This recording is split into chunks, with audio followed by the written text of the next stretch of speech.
Imagine changing your 4-year-old daughter's diaper and realizing that she was really red and in pain down there. So you asked her, has anybody ever touched you? And she says, yes, daddy. You see the trophy wife saga, the whole trophy wife saga story that is going on the internet right now.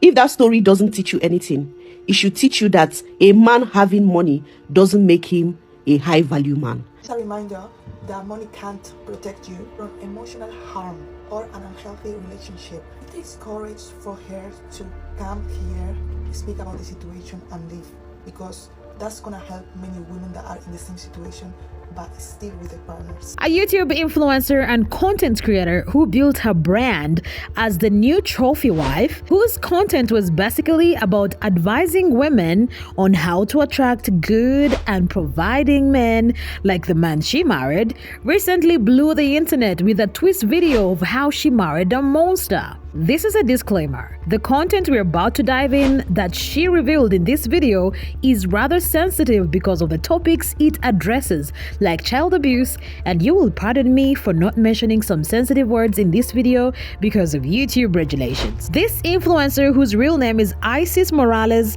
shared disturbing facts in a video about how her children were unfairly treated by her husband, the man she has been so proud of, and advising other women to get men like him. Let us first look at how Isis started out onto the influencer stardom before her life took this sharp turn. Isis made her debut in January 2023 last year when she started uploading content on her YouTube majorly about how to become your own dream woman, practice hypergamy, dating tips, level up your image. Also, videos of how she turned from a single mom to a spoiled housewife. Talk about looking like money to attract money. So when you go out, you need to try to look as expensive as possible. Now, what may happen is that you may start getting approached less, but this is a good thing because only men that can afford you are going to start to approach you. You'll start getting less quantity and more quality men that are coming up to you. And a lot of time, provider men will flirt by giving you their business card. So if that's ever happened to you, it's not because he was trying to get some business. It's because he was trying to get some of you. Okay. Her Instagram bio, which has since been deleted, described her as a relationship hypergamy coach, basically coaching women on how to attract highly financial providing men. Isis's background story is that she got 2 first kids at a pretty young age, with getting her first as a teenager of 17 years, and was a single mom. She earned about $90K, had her own place, car, and was self-sufficient. She later realized she wanted a family and was tired of being lonely and in the search of looking for a high-value man, which she did not know how to look out for. She then stumbled on She7 on YouTube, who told her what a high-value man was and what to look out for while trying to find a husband. And this is where she finally took the advice from her sisters of creating an online profile, and so she signed up on eHarmony.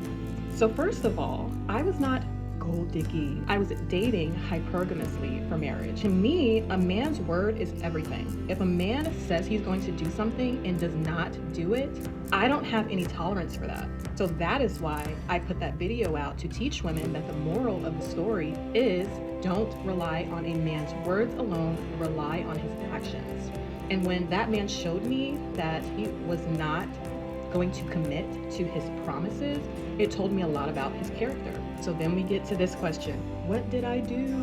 Well, I left him. I found another man that made more money and had more resources, and I married him. The second person she matched up with is her current husband, that she has a 20-year-old gap with. Apparently, he asked her to be his girlfriend on their very first date, but she did not agree to it at first. They stopped talking for a while and she found herself in another relationship which did not go so well because this other man did not really like her kids, especially her eldest son, and that is why she broke up with him, even though she had already moved in with him because of her almost ending lease. According to her story, her now husband happened to reach out to her again just after breaking up with her ex, and that is is where she told him about her soon ending lease and how she needed where to stay.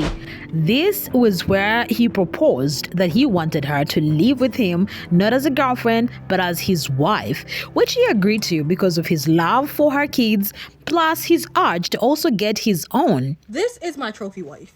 My trophy wife is a YouTuber, a mother of 4, 2 boys and 2 girls. Before she met her husband that she has 20 years gap difference between, she had her 2 sons and getting off of a relationship. In a week of getting off that relationship, she needed a place to stay, so she ended up marrying her husband now, the one who essayed her 2 daughters, 2 of them, a 4-year-old and a 2-year-old. I'm only making this video again because I want you guys to also feel like she also needs to be taken accountable for this. Because she met this man in a week and married him. She trusted him that much. That much. This is why it's important to not be a desperate ass. Yes, literally. Because ain't no way you meet a man and move into his house within a week. Talking about some, oh, my kids loved him. Their own daddy didn't love them. You think a random man is going to love them more? This is really, really sad. The fact that she put her trust in a stranger and now it backfired on her. Fast forward, the two were married within a week. From there, she started her advocacy about hypergamy and how to be a pick-me trophy wife. Present day, the two now share 3 children, and so she has 5 children in total. It seemed all merry for Isis and her kids until 6 weeks ago when she noticed something off about her 4-year-old daughter, like she mentioned in her days-old video. Let us unpack the revelations in this video. In the video, she titled, "I Married a Monster," devastated Isis mentioned how it had been over a month since she left her husband because of a lot that had gone down in the previous months. I honestly don't even really know where to start with this, just because it's just such a hard topic. And I honestly thought that by the time I got on here that I wouldn't have any tears left because I've just cried so much.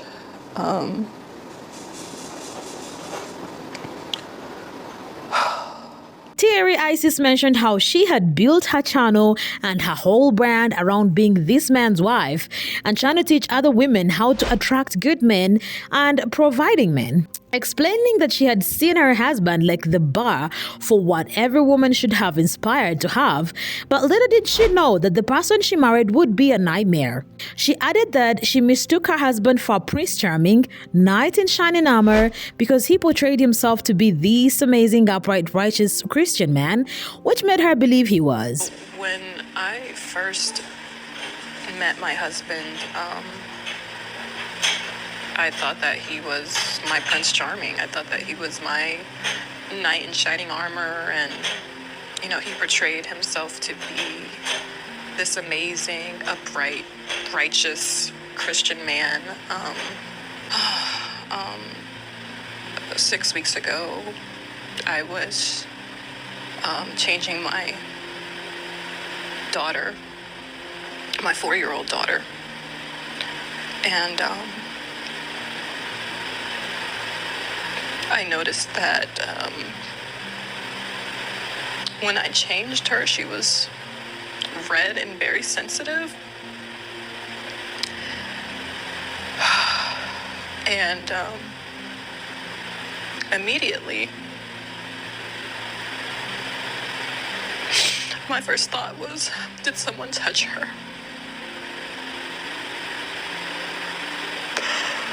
Oh, God. Gosh. So I asked her, I said, baby, did somebody touch you? And she ended up saying it was daddy. Isis told us about the first red flag he noticed about her husband is that shortly after they had gotten married, she noticed a change with him and saw things that she did not like but still stayed because she felt she could get past them. She highlighted that he had forced himself on her about 4 times in the first few months of their marriage. Here, she held herself accountable for having thought that she could get past some of the things she noticed had changed about him. Proceeding, she mentioned that 6 weeks ago, she had been changing her 4-year-old daughter and noticed that she was red and very sensitive while she was changing her. This got her petrified right away and prompted her to ask her daughter if she had been touched by anybody, and the only answer she had was daddy. Was changing my daughter, my 4-year-old daughter, and I noticed that when I changed her, she was red and very sensitive. And immediately, my first thought was, did someone touch her? Oh God. Gosh. So I asked her, I said, baby, did somebody touch you? And she ended up saying it was daddy. This sent waves through her body, and she felt like her world ended at the very minute. She narrated the story that she knew her husband was almost getting home, and so she first told her daughter not to tell her husband that she had told her anything. And this is where she was looking for the possible way of getting her kids out of the house, because she knew if she confronted him about the matter, he would just lie and probably continue with his act to their daughter, just with more sneakiness. She further explained that when her husband got home, she made up an excuse that she was taking the kids for Halloween shopping with her sister, as it was the best improvised excuse that wouldn't generate suspicion on why she was packing their stuff, unlike a grocery store excuse. As soon as my husband got home, he was actually picking up the boys from school, my 2 older boys from school. As soon as he got home, I told him that I was gonna go Halloween shopping with my sister because I just needed an excuse to get out of the house with all the kids. And I knew if I said something like, oh, I'm going to the grocery store, that it would be suspicious. Like, why am I bringing all the kids and like packing things, like things that we would need and things like that. So going Halloween shopping was the best thing I could think of to just hurry up and get the kids out of the house. Immediately after leaving the house, she went straight to the hospital but did not get the help they needed, since it didn't deal in the specific physical tests she wanted. And that's when she went to another hospital for the checkup of her kids and was escorted by a police officer. It was at this hospital that she got the heart-shattering news that apparently both her daughters had been touched by their father. Point to note is that these children are only aged 4 and 2 years, and they are biologically this man's children. And so we can imagine what type of her husband is. Acting on his own innocent daughters, and yet he had a wife at his disposal. This is a very disgusting man, if you ask me. And not to be a judge, but he needs some pretty long jail time. Continuing with the narration, the crushed Isis said she always woke up hoping it was all a dream, and said that this was her worst nightmare. Most people have started offering her support, and that is how it should be, because right now is not the time to start blaming her for her shortcomings, because the issue on the table is way bigger than that. The last thing she needs is reminding her of what she did not look out for in the first place. Right now, it's all about her kids, and she is shattered that they had to go through the same exact experience that they had to go through the same exact experience she went through. Let's only send her kind comments. With that, please leave your comments below about this story. Do you think that this family will get over this trauma? Do you think there is any punishment that this man can go through that will make up for the damage he has caused? Or tell me, what do you think about the people blaming her mentor, She7, for what befell Isis? Let me know your thoughts in the comment section. Like and subscribe to keep updated on more Baz. Until next time, it's a wrap.